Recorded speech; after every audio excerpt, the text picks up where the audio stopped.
कृष्णाईच्या लेकी मालिकेतील कलाकारांची खरी नावं, वय, मानधन, कारकीर्द आणि काही रंजक गोष्टी. नमस्कार मित्रांनो, स्वागत आहे तुमचं आपल्या फिल्मी मराठी KMW या चॅनलवर. मित्रांनो, झी मराठीवर नुकतीच सुरू झालेली कृष्णाईच्या लेकी ही मालिका सध्या घराघरात चर्चेचा विषय ठरत आहे. एका आईची, तिच्या 3 मुलींची आणि समाजाच्या चुकीच्या विचारसरणीविरुद्ध उभ्या राहिलेल्या संघर्षाची ही कथा आहे. मालिकेतील प्रत्येक पात्र प्रेक्षकांच्या मनात वेगळी जागा निर्माण करत आहे. अनेक प्रेक्षकांच्या मनात एकच प्रश्न आहे, या मालिकेतील कलाकार कोण आहेत, त्यांची खरी नावं काय आहेत, त्यांचं वय किती आहे, ते एका भागासाठी किती मानधन घेतात आणि खऱ्या आयुष्यात ते कसे आहेत. तर आजच्या या विशेष व्हिडिओमध्ये आपण जाणून घेणार आहोत कृष्णाईच्या लेकी मालिकेतील कलाकारांची संपूर्ण माहिती.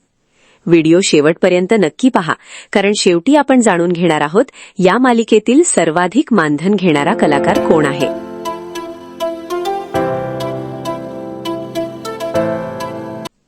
मित्रांनो, सर्वात आधी बोलूया या मालिकेच्या आत्म्याबद्दल. कृष्णा ही भूमिका साकारत आहेत मराठी चित्रपटसृष्टीतील ज्येष्ठ आणि लोकप्रिय अभिनेत्री निवेदिता सराफ. निवेदिता सराफ हे नाव मराठी मनोरंजन विश्वात गेली 4 दशकं चमकत आहे. मराठी चित्रपट, नाटकं आणि मालिकांमध्ये त्यांनी असंख्य भूमिका साकारल्या आहेत.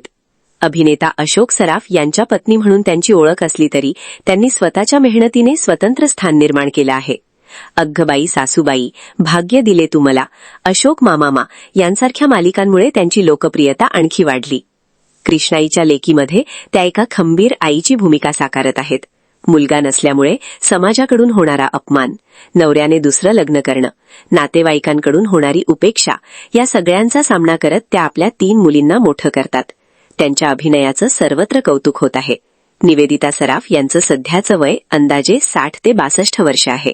तर त्यांच्या मानधनाबद्दल बोलायचं झालं तर अनुभवी अभिनेत्री असल्यामुळे त्या अंदाजे 30 ते 50 हजार रुपये प्रतिदिन मानधन घेत असाव्यात, असं मनोरंजन क्षेत्रात बोललं जातं. मित्रांनो, आता बोलूया मालिकेतील सर्वाधिक चर्चेत असलेल्या तरुण अभिनेत्रीबद्दल. गौरी ही भूमिका साकारत आहे ट्विंकल यादव. मालिकेत गौरी ही कृष्णाची मोठी मुलगी आहे. ती हुशार आहे, धाडसी आहे, स्वाभिमानी आहे आणि सर्वात महत्त्वाचं म्हणजे ती अन्यायाविरुद्ध आवाज उठवते. ट्विंकल यादव ही तुलनेने नवीन अभिनेत्री आहे, पण मालिकेच्या सुरुवातीलाच तिने प्रेक्षकांची मनं जिंकली आहेत. तिच्या नैसर्गिक अभिनयामुळे अनेक जण तिची तुलना भविष्यातील मोठ्या अभिनेत्रींसोबत करत आहेत. ट्विंकलचं अंदाजे वय 22 ते 25 वर्षांच्या दरम्यान असल्याचं मानलं जातं. तर मानधनाबद्दल बोलायचं झालं तर ती अंदाजे 5 ते 12 हजार रुपये प्रतिदिन घेत असावी. मित्रांनो, मालिकेतील सर्वात लोकप्रिय पुरुष पात्र म्हणजे शंकर. ही भूमिका साकारत आहेत रोहित परशुराम. अप्पी आमची कलेक्टर मालिकेमुळे रोहित घराघरात पोहोचला होता. त्याच्या अभिनयाचं आणि व्यक्तिमत्वाचं प्रेक्षक नेहमीच कौतुक करत आले आहेत. कृष्णाईच्या लेकीमध्ये तो एका महत्त्वाच्या भूमिकेत दिसत आहे. शंकर हा संवेदनशील, कष्टाळू आणि मनाने चांगला माणूस आहे. त्याच्या आणि गौरीच्या नात्याबद्दलही प्रेक्षकांमध्ये मोठी उत्सुकता आहे. रोहितचं अंदाजे वय 30 ते 33 वर्षांच्या आसपास आहे, तर त्याचं मानधन अंदाजे 10 ते 20 हजार रुपये प्रतिदिन असावं.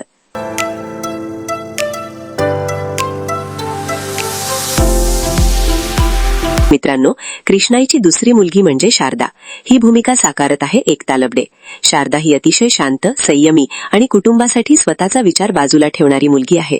मालिकेत तिचं पात्र अतिशय भावनिक आहे. एकता लबडे याआधीही अनेक मालिकांमध्ये दिसली आहे. तिच्या अभिनयात एक वेगळा सहजपणा आहे. प्रेक्षकांनाही तिचं पात्र खूप आवडत आहे. एकताचं अंदाजे वय 22 ते 26 वर्ष आहे, तर मानधन अंदाजे 5 ते 10 हजार रुपये प्रतिदिन असू शकतं. कृष्णाईच्या तिसऱ्या मुलीची भूमिका साकारत आहे नारायणी वर्णे. मालिका नुकतीच सुरू झाल्यामुळे तिच्या पात्राबद्दल जास्त माहिती समोर आलेली नाही, पण तिची भूमिका पुढील कथानकात अत्यंत महत्त्वाची ठरणार असल्याचं बोललं जात आहे. नारायणीचं अंदाजे वय 18 ते 22 वर्षांच्या दरम्यान आहे, तर तिचं मानधन अंदाजे 4 ते 8 हजार रुपये प्रतिदिन असू शकतं.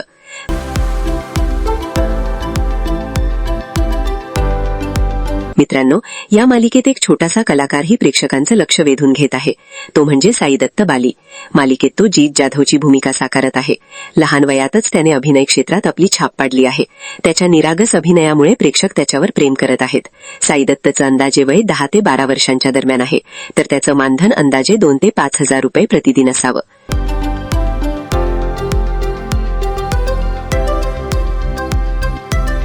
स्मिता सरवदे. मराठी मालिकांमध्ये अनुभवी अभिनेत्री म्हणून ओळखल्या जाणाऱ्या स्मिता सरवदे देखील या मालिकेत महत्वाच्या भूमिकेत आहेत. त्यांच्या पात्राबद्दल जास्त माहिती समोर आलेली नाही, पण त्यांचा अनुभव मालिकेला मोठा आधार देत आहे. त्यांचं अंदाजे वय 45 ते 50 वर्ष आहे, तर मानधन अंदाजे 8 ते 15,000 रुपये प्रतिदिन असू शकतं. मित्रांनो, मराठी रंगभूमी आणि मालिकांमध्ये अनेक वर्ष काम केलेले संजय कुलकर्णी देखील या मालिकेत झळकत आहेत. त्यांच्या दमदार अभिनयामुळे प्रत्येक पात्र जिवंत वाटतं. त्यांचं अंदाजे वय 50 ते 60 वर्षांच्या दरम्यान आहे, तर मानधन अंदाजे 10 ते 20,000 रुपये प्रतिदिन असू शकतं. या मालिकेत आणखी एक महत्वाचं नाव म्हणजे साक्षी गांधी. मालिकेत त्यांची भूमिका कथानकाला वेगळं वळण देऊ शकतं असं बोललं जात आहे. त्यांचं अंदाजे वय 20 ते 30 वर्षांच्या दरम्यान आहे, तर मानधन अंदाजे 4 ते 8,000 रुपये प्रतिदिन असू शकतं. मालिकेची कथा. मित्रांनो, आजही समाजात अनेक ठिकाणी मुलगा आणि मुलगी यांच्यात भेदभाव केला जातो. मुलगा झाला तर आनंद, मुलगी झाली तर नाराजी. अजूनही अशी मानसिकता काही ठिकाणी दिसून येते. याच विषयावर भाष्य करणारी मालिका म्हणजे कृष्ण इजा लेकी.